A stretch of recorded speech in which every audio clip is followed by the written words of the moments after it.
הכל החל בים, החיים החלו בים, אבל המסתורין עדיין גדול ורב, ואין ספק שחקר הים עוד יעסיק אותנו שנים רבות. אני מרגיש בכל המחקר הימי עבודה חלוצית. אנחנו, עם ישראל, לפני שגלה מעל אדמתו, היו, בחלקו לפחות, היו יורדי ים. מה מניע אותי בעבודתי? בסך הכל זה הרצון להבין דברים, להבין איך העולם, איך הטבע מתנהג. אני לא חושב שיש הבדל מבחינה זאת בין הרגשה שלי לבין פיזיקאי שמנסה להבין תהליכים שונים. ההבדל בינינו הוא שאני חושב שהסוד הוא בים.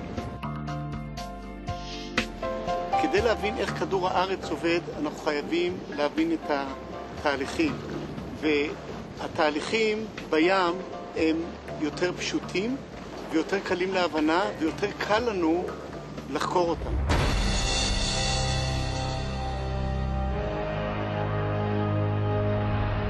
יש לי הרבה שעות ים פה בים התיכון וגם בכנרת וגם בים המלח וגם במפרץ אילת.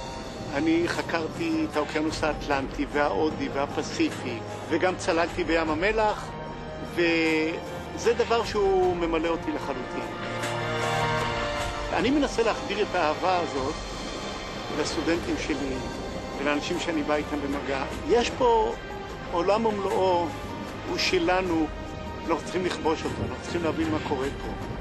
אנחנו צריכים להבין את כל האספקטים. אני מחפש את הכוח המניע. יש פה דבר שהוא מאוד מאוד גדול מאחורי כל הדברים האלה. דבר שמניע אותנו, דבר שמזיז את הלוחות.